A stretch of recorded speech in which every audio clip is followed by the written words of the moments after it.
Hello everyone. Recently, I asked ChatGPT, who is SBF?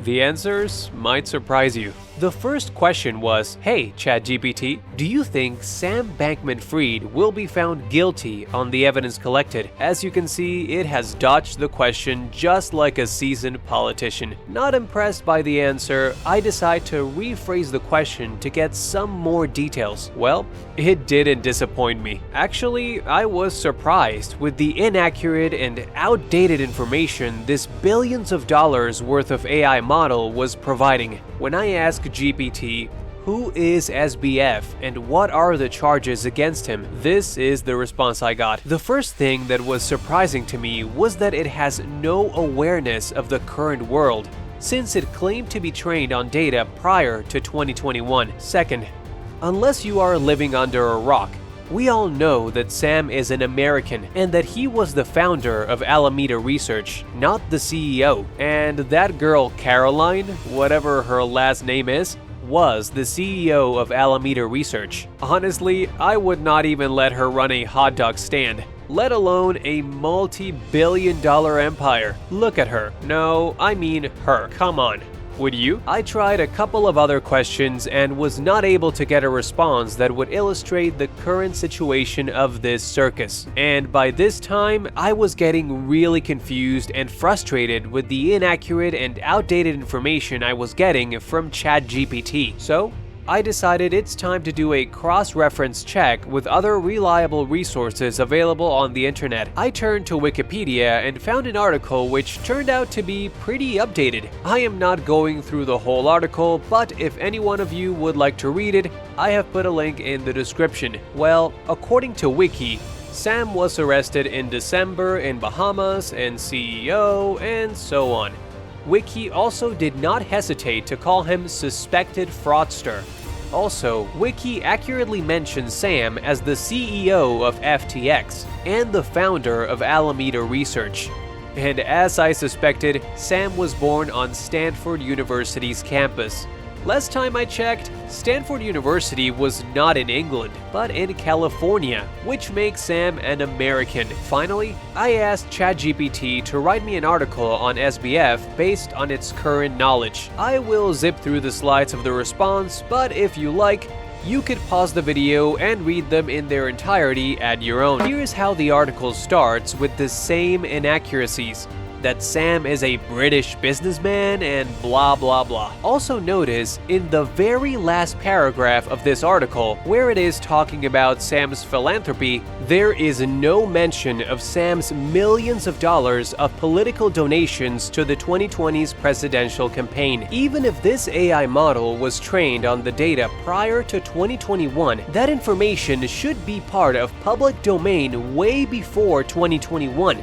So why the GPT is not mentioning it? Here in the middle, it mentions Sam's controversial activities. But remember, on the very first question that I asked, how it tried to paint a clean picture of Sam and did not even give a hint to his controversial activities. But here, they just popped up. After interacting with a billions of dollars worth of AI model, the thing that has started to bother me the most is why there are so many contradictions between the information in the public domain and the curated training data provided to ChatGPT to be trained on, compared to a mega organization such as OpenAI, which is the parent company of ChatGPT-3, with billions of dollars at its disposal.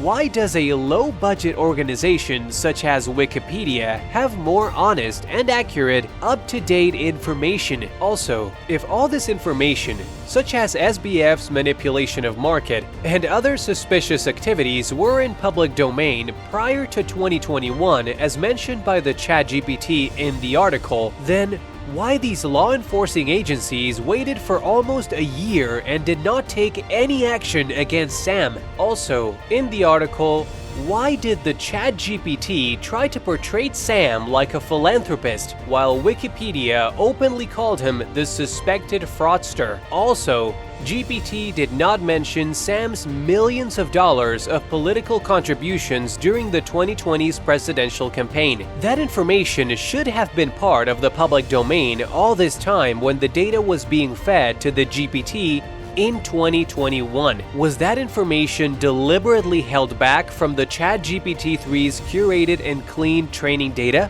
The point I am trying to make to all you kids out there who are thinking about getting off easy using Chat GPT for doing their homework and assignments, the data fed to AI models like Chat GPT is curated, meaning it has been cleaned by humans or algorithms, and I believe these billions of dollars worth of projects are influenced by their sponsors, who have their own vested interest.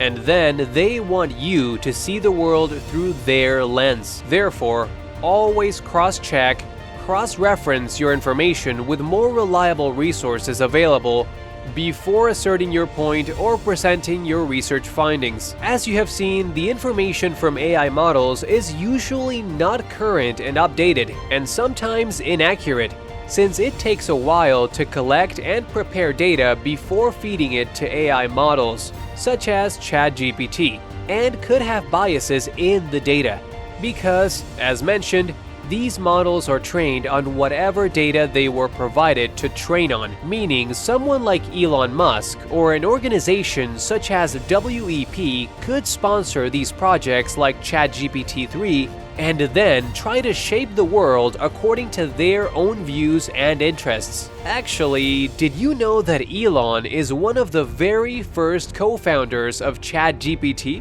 On that note, let's end this video. If you like it, please subscribe and smash the like. So long, peace, work hard.